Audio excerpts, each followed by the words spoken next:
I'm going live. Oh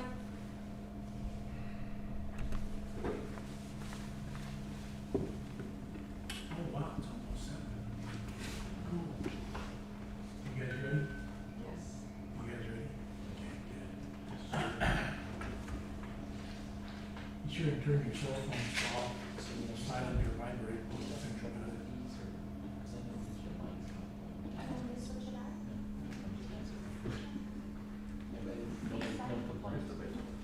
Well, we haven't really had anybody call in. I think some people calling in.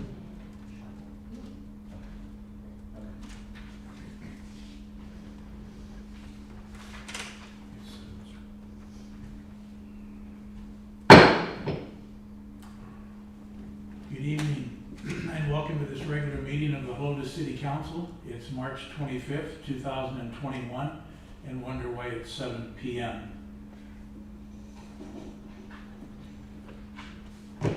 We'll start our agenda tonight with the invocation. And tonight, Councilmember Massey will do the invocation for us, and then we'll have the pledges for the American and Texas flag. So if you would, stand for the invocation and pledges. Dear Lord, we are grateful for your many blessings to us individually and to our city as a whole. We ask that you continue to watch over our city staff and fire and police forces. Keep them safe from harm and productive in their work. As we deliberate during our meeting, give us wisdom to make the right decisions for our community and help us to be courteous and considerate with each other. We ask this in the name of Jesus. Amen. Amen. I pledge allegiance to the flag of the United States of America and to the republic for which it stands, one nation, under God, indivisible, with liberty and justice for all. Honor the Texas flag. I pledge allegiance to thee, Texas, one state, under God, one and indivisible.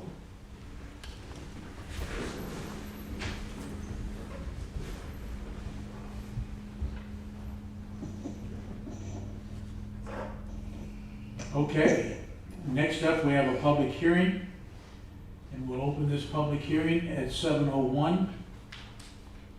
It's a public hearing on a proposal for the City of Helotes Economic Development Corporation to fund a small business assistant grant program that will offer grants to businesses in the City of Helotes that have been impacted by COVID-19. The grant program qualifies as an economic development project as defined by Texas Local Government Code, Chapter 505, Type D corporations. Nobody? Okay. No one signed up to speak, so we will close the public hearing at 7:02. No citizens to be heard? No citizens to be heard. No citizens to be heard. So we move on to our consent agenda. Tonight we have consent agenda items 4 and 5. And as we've said before, consent agenda is just a grouping together of items that the staff and I consider to be fairly routine city business. However, a council member can ask questions and we'll answer them if it's brief, or they can pull an item. So I would ask any questions or requests to pull an item on items 4 and 5. No? Okay, then I would look for a motion and a second to approve consent agenda items 4 and 5. So I'll move that we approve consent agenda items 4 and 5. We have a motion from Sanders. Do we have a second? Second. Second from Fredericks.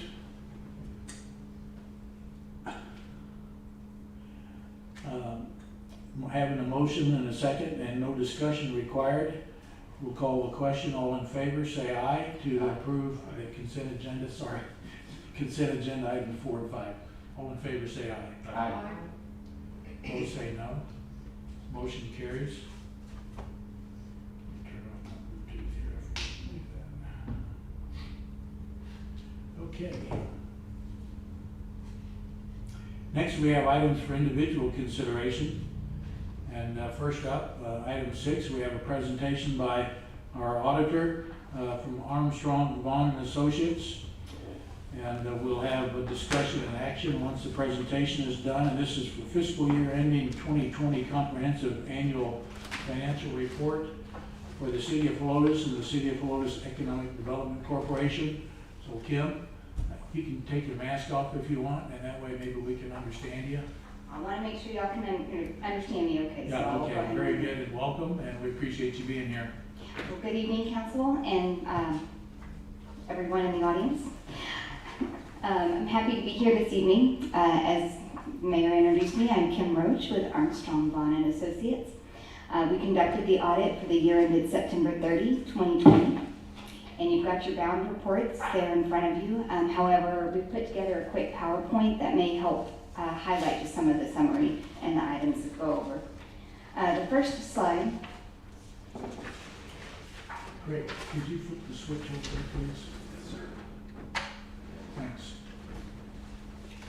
First thing I want to go over is just the summary of our required communication. This is the things we're required to communicate each year. So not a lot of change from one year to the next, but this year in particular, we're always required to discuss your significant estimates. They're the same that they have been, but the main reason for discussing them is simply because those are items that could potentially be manipulated to cause your financials to look one way or the other. And what we do is we evaluate whether or not those estimates are reasonable. And especially considering your largest estimates are deemed, are coming directly from the municipal retirement system, and it's not with the city's manipulation or any kind of estimate made by city staff, we feel like that estimate is reasonable for the retirement liability.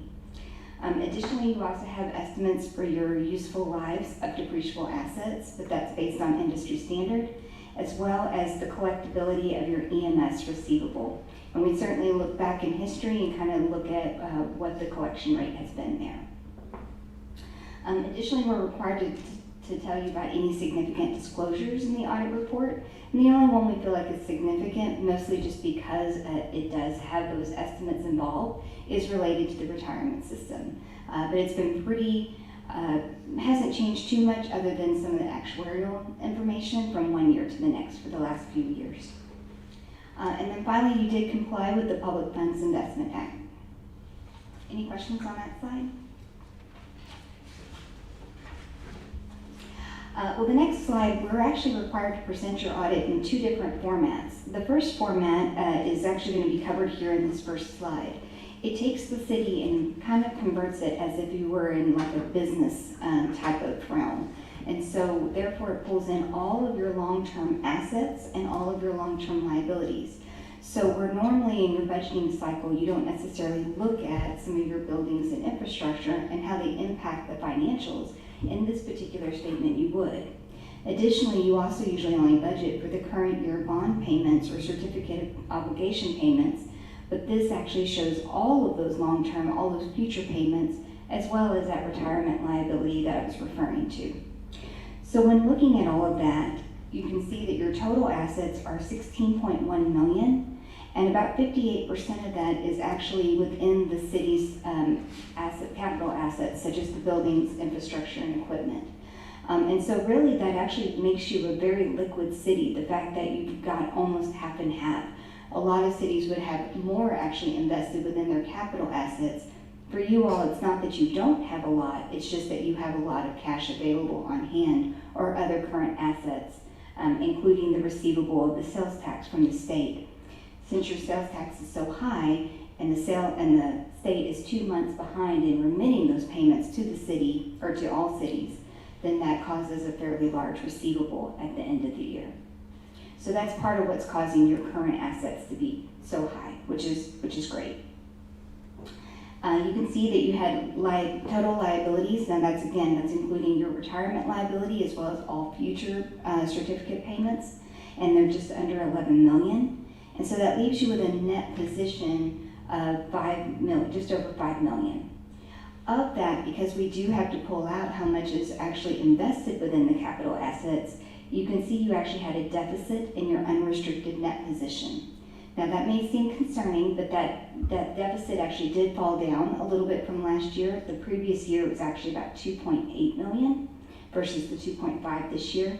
And the reason for that is because, again, if we're putting on all your future liabilities, you have future revenues coming in to help pay for those liabilities. including your certificate payments. You're getting your INS taxes from that to help pay those payments.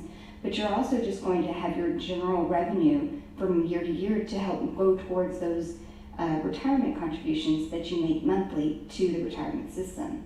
But by putting all that liability on at one point and not necessarily those future revenues, that's what creates the deficit in your position. Does that make sense? Any questions on any of that? You did also, again, you had an increase in total net position of about $2 million. Again, unfortunately, not all of that went towards the unrestricted part because a lot of it did go within your investment as well as some of the restricted items you've got. Going on to the next slide.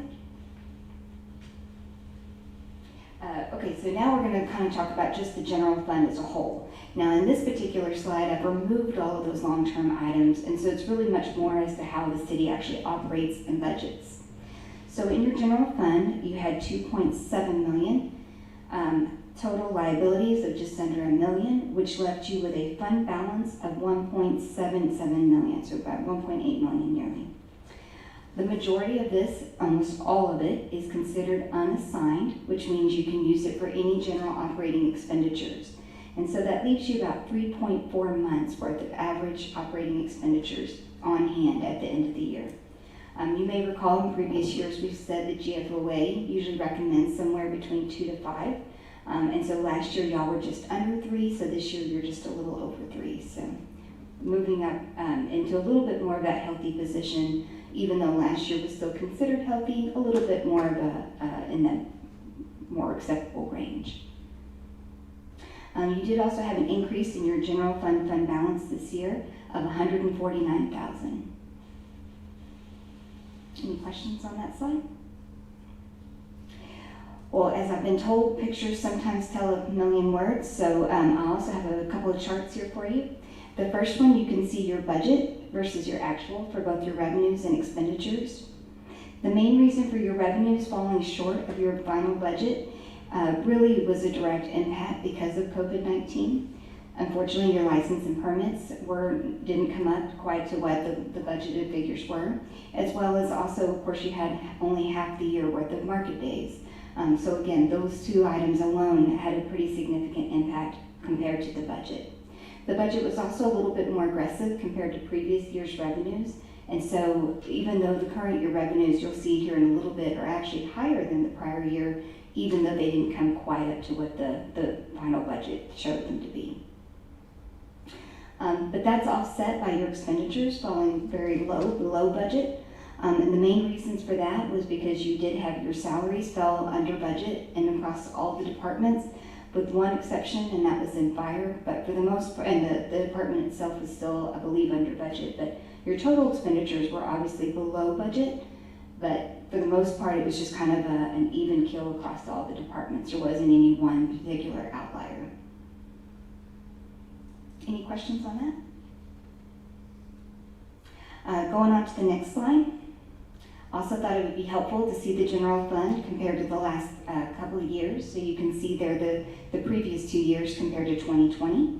So as I mentioned before, your revenues were actually up quite a bit from the prior year. And that's primarily due to your ad valorem as well as your sales tax coming up. So even in a pandemic year, your sales tax, as I'm sure you are already aware, continued to rise. And that sales tax figure is actually net of any payments that you remit back related to the 380 agreements with developers, particularly with Texas Developer. And so that's actually the net number that we represent in the audit number. Additionally, your expenditures did fall quite a bit from the previous year. The main reasons for that was a couple of places.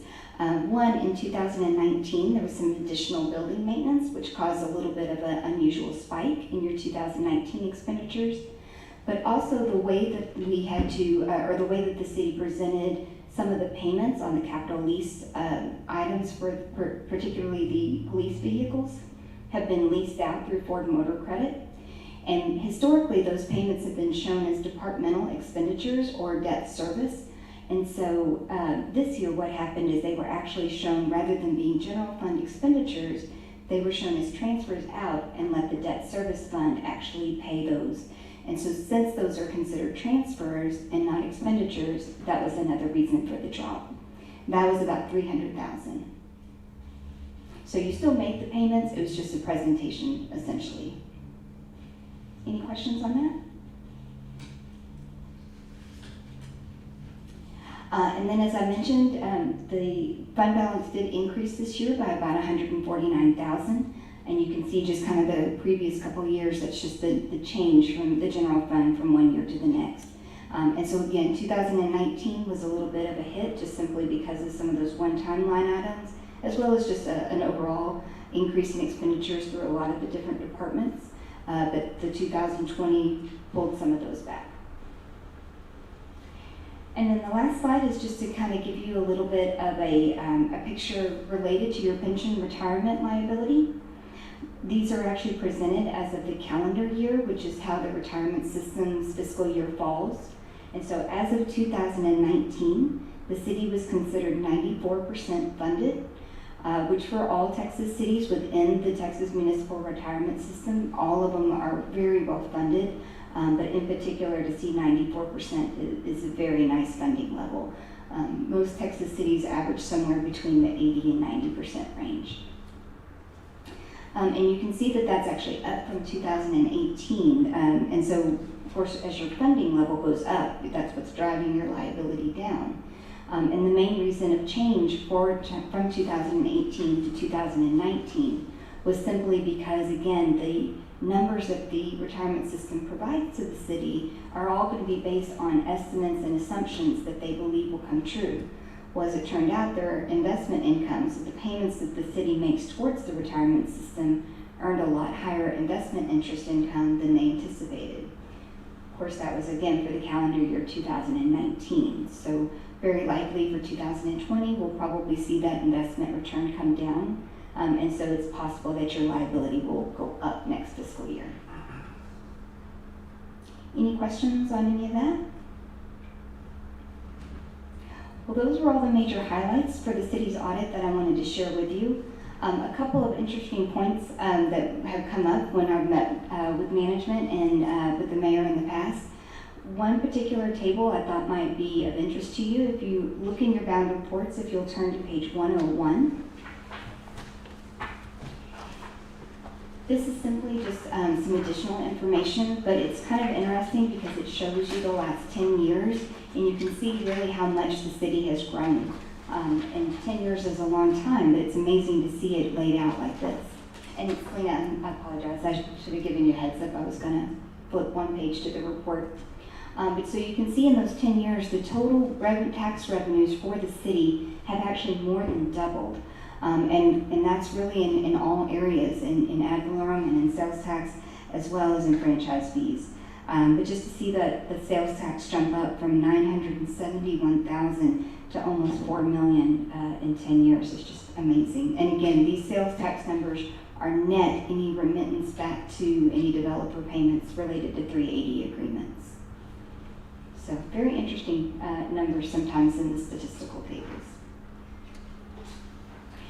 One other thing I wanted to share that had come up was the mayor has asked me in the past how cities compare. Your particular city brings in about 40% of your total revenues from ad valorem, about 40% from sales tax, and about 20% from all other sources.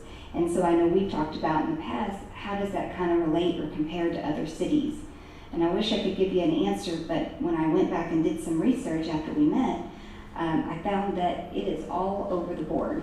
So just as some of the selected cities that we work with particularly, I've seen ad valorem be as high as 78% of a city's revenue, total revenue.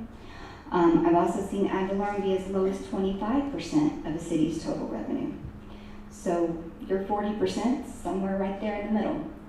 As far as sales tax, we've seen it go as high as the 40% that you all have of your total revenue to about as low as 8% of the city's total revenue. So again, it just, and I tried to pick my sample to be more cities that are within the city of San Antonio, kind of embedded within. I know y'all are a little bit outside, but wanted to try to make it as comparable as possible. So I wasn't trying to pick some of our more rural cities. Just trying to keep it a little bit more to what would be comparable to the city of Helotes. And so you can see it just kind of fluctuates all over the place. I would like to point out, as I recall the numbers, I didn't go back and check, but in 2007, I think 2008, our property tax revenues were a little over 50% of our revenues, and the sales tax was around 25%. And everything that I read wanted a balance, generally between 30 and 40% each. And so that was our long-term goal. And I think last year or year before, we really got close, and now we're almost right on the 40 and 40. Yes, So we've met that long-term goal, and that's another indication of a very healthy situation in a city like ours. Yes. I would like to just make sure I understood what you said early on in your slides, that we are very strong financially because of our assets versus liabilities, Yes, sir. and that we're very comfortably in the middle of the range with 3.4 months of fund balance for carrying our month-to-month expenses at 3.4 months. So that's very comfortably in the middle of the range. I'd It's say, recommended? I wouldn't say the middle, but definitely within the range, yes, sir. Okay, very good. As long as we're in that 3 to 4, Yes, sir. we're good to go. Yes, sir. Okay, thank you. Any other questions of Kim? No? Wow, you did good. Well, and I did fail to mention that we do consider the city's internal controls to see if there's any recommendations for improvement that we might be able to make. And we did not find anything that we needed to suggest for improvement. So as much as we tried, I'm happy to say we didn't find anything. So we're safe in saying that this is 13 consecutive clean audits with no negative findings or deficiencies, pretty much. Don't think too long. You're worrying me now. I feel like the attorney that doesn't know the answer here. No. You've always received a clean opinion, an unmodified opinion, but I do believe there was one year within the last 13, but it's not been real recent, where there was some findings. But I thought that was 2007. Could be off on that, but we're close. We generally come out with clean audits. Yes, sir. Yes, sir. Okay. And again, a clean audit doesn't necessarily mean that there's not items we can suggest for improvement. Correct. And anything we've suggested in the past has been implemented and has really been taken to heart by the city staff. Yes, sir. Good job. Thank you.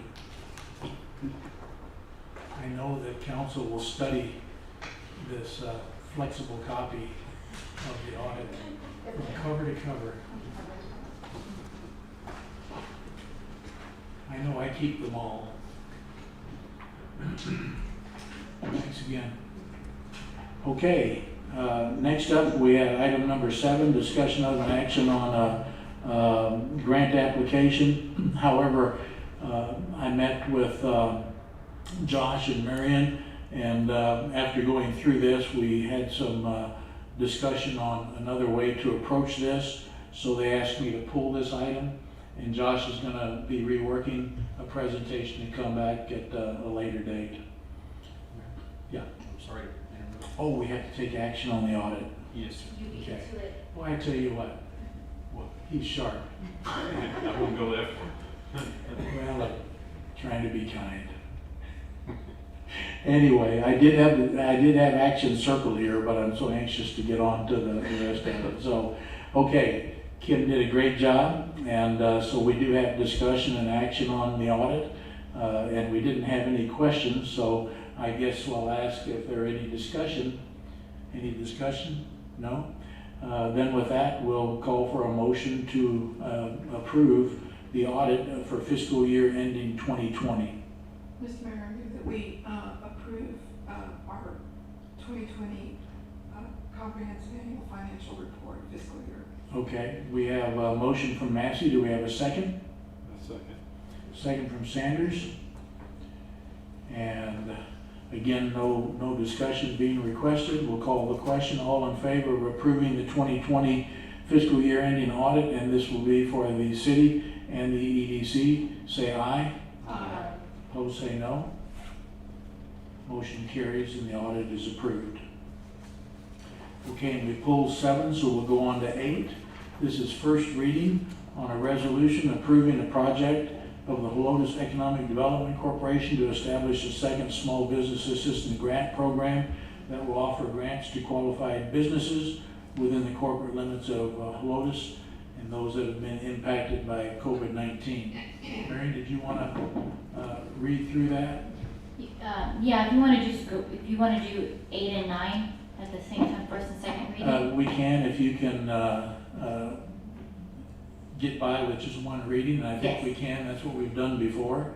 But then you can explain basically what we're doing, and then we'll open discussion and action. So the Economic Development Corporation met on March 3rd and proposed that we reallocate the funds of $475,000 that was allocated in 2019 for the spray park, splash pad, and the golf course.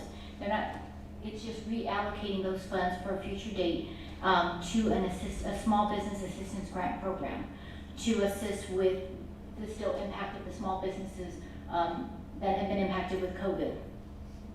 Then on March 10th, 2 of the directors, Melody and John, we met with staff and reviewed the list of the businesses that actually applied for the first grant. We looked over the 31 applications that came in, and then why only the 15 met the criteria. We wanted to see and make this second grant program as successful as possible. And some of the items that were looked at was the revenue cap of $1 million, the number of employees that were under 20, and the loss of revenue being 15% beginning at March 20th, resulted in the major disqualifications of these businesses. After that, we looked at identifying several businesses whom the committee felt were representative of the target audience, and were able to refine some of the eligibility criteria, some of the businesses that we know have been hurting within our city. So the committee also felt it was important not to exclude nonprofits that contribute to the local community and provide tourism for certain events that happen and bring people into the city.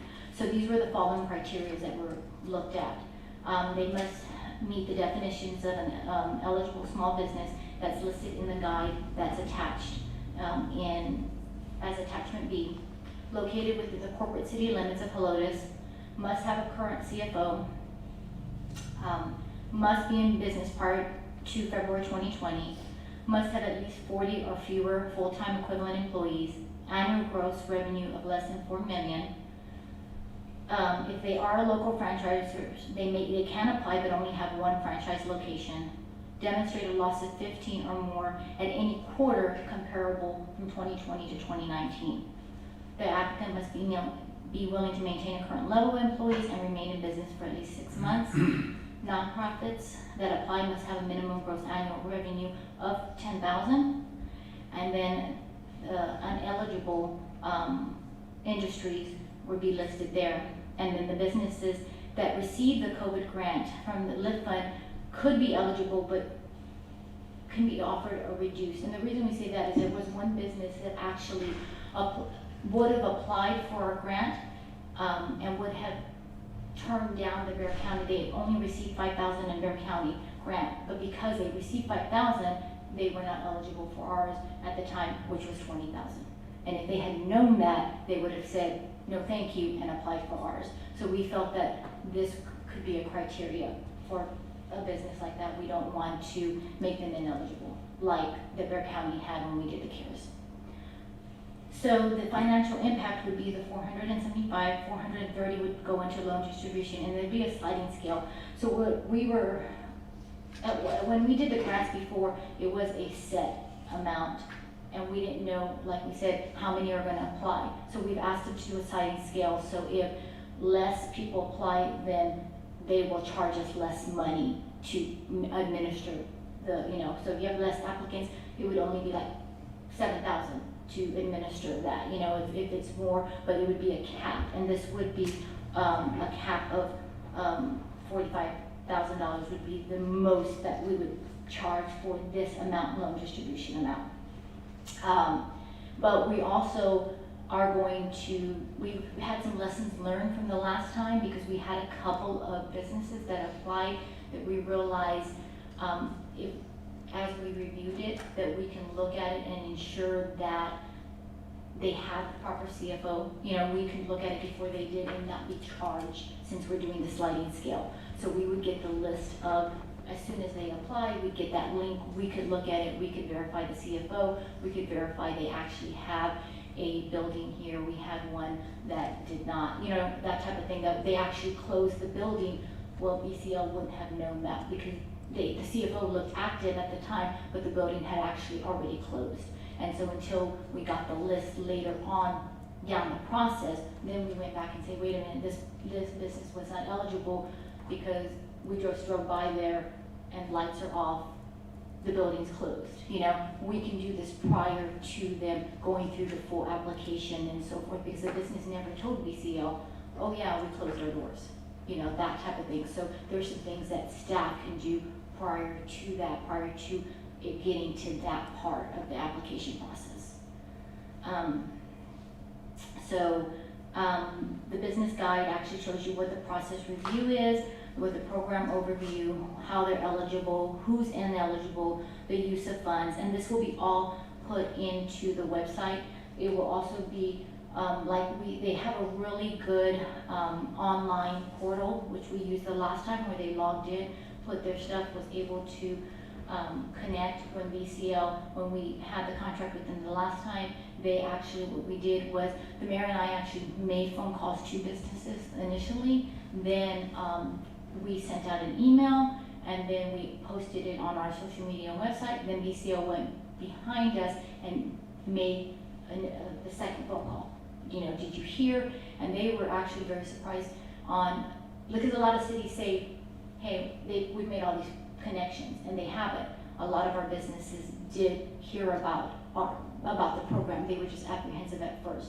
Now these businesses are hurting more. It's been a year. They thought it was just only going to be a few months, and it was a year. They took an impact, and they're recovering. They're back open with a lot of the mandates going down, but they did take a year of less revenue, of less consumers coming in and so forth. So a lot of businesses are more apt to probably apply. We are not positive about that, but that's what we are hearing with some of the businesses out there. That's my presentation. Okay. We'll go ahead and have a motion and a second to open discussion, and just stand by for questions, and then we'll take action on it. So if I can have a motion and a second to discuss and take action on the resolution for approving the grant program, please. Mr. Mayor, move that we discuss and take action on, is it 8 and 9? Or just eight? It's Just actually 9. Nine. I'll second. We have a motion from Frederick and a second from Buys.